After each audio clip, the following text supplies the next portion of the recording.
Hello, everybody. Jonathan Rayo here with SimplifiedGuitar.com, and welcome to episode 11 of the How to Play Q&A, where I answer your questions and song suggestions. Now, today I'm going to be taking a song suggestion from Katerina, who wants to know how to play the song It Matters to Me by Faith Hill. But before I do that, I just wanted to take a moment to let you guys know that I'm going to be launching my course, the Simplified Guitar Beginner Course, on September 1st. Of this year, Friday, September 1st, 2017. And this course is for those of you who want to go deeper, who want to get more serious about learning the guitar. You want a step-by-step system. You want some personal interaction. There's going to be a private Facebook group included with this course. And there's going to be step-by-step system. There's going to be worksheets and practice schedules and the whole 9 yards. So if that's something that's interesting to you, sounds interesting, you can click on the link that's going to be somewhere around this video to learn more about that course, to see some example lessons, and you can sign up for the waiting list there because you want to know. I'm going to be sending out to my email list, letting everybody know when that course is launched, because for the first 48 hours, there's going to be some giveaways for those who sign up for that course within the first 48 hours. So you want to make sure to know about it when it launches so you can sign up for the waiting list there.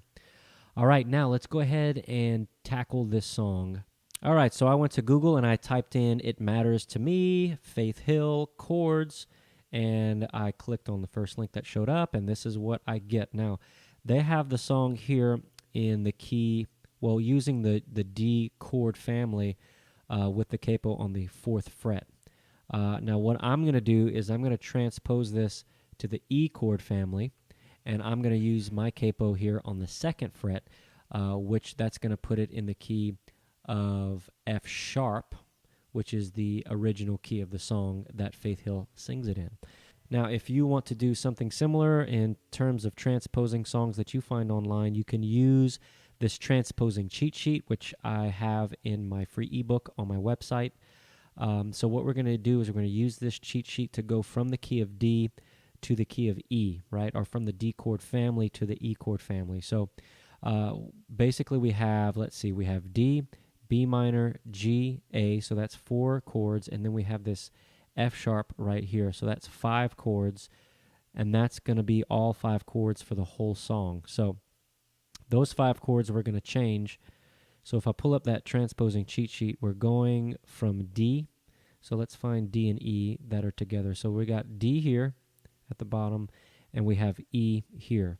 So we're going to change, we're just going to swap out everything that's in D on this column here, this row. So this is the D family, and we're going to switch that to the E family here, okay? So D becomes E, F sharp minor becomes G sharp minor, the G becomes A becomes B, and B minor becomes C sharp minor, okay? So I went ahead and I copied this text from the internet, I pasted it in Word, and I made those changes, okay? So D becomes E, and so on. I made all those changes. And then I went ahead and I added the variations. So if I go to my chord family cheat sheet, which is also in my ebook, I'm using the E chord family, right?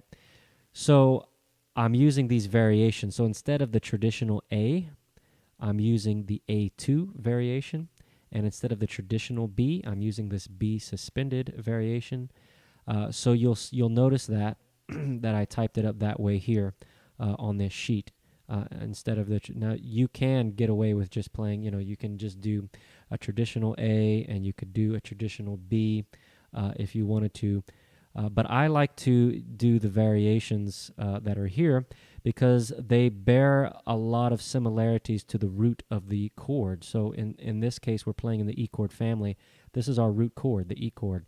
All of these variations are related to this root, right? This A2 has a lot of similarities, and in fact, it's easier to transition because you see this 3rd finger on this E is in the exact same spot as it is here on A2, and that's not the case with the traditional A. So this just makes transitioning easier. It makes more of a unified sound overall because they're so related to each other. And so that's what I'm doing for the song. I'm taking the traditional chords, First, I'm transposing it, and then I'm applying the chord variations that are on that cheat sheet. Now, for the strum pattern, I'm going to be using the driving strum pattern, which is a 4-beat strum pattern. We're going to have 4 down strums, and then we're going to have an up strum after beat 4, and then it repeats, right? And so also we're going to have emphasis. We're going to strum harder on beats 1 and 3. So basically every other beat, we're going to be strumming harder, okay? And so if let me just mute my strings and show you what that would sound like by itself. 1, 2, 3, 4, and 1, 2, 3, 4, and 1, 2, 3, 4, and 1, 2, 3, 4, right? Like that. And that's a great way to practice that strum pattern. If you're unfamiliar with it, you can just mute the strings and focus just on the strum pattern until you feel comfortable with it before you start adding chords and trying to play the song.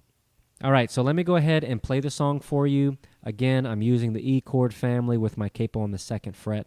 I'm going to go ahead and play that for you with those chords and that strum pattern I showed you so you can see what it would sound like all put together. Baby, tell me where you ever learned to fight without saying a word, and waltz back into my life like it's all gonna be alright. Don't you know how much it hurts when we don't talk, when we don't touch, when it doesn't feel like we're even in love? It matters to me. I don't know what to say, don't know what to do, don't know if it really even matters to you. How can I make you see it matters to me?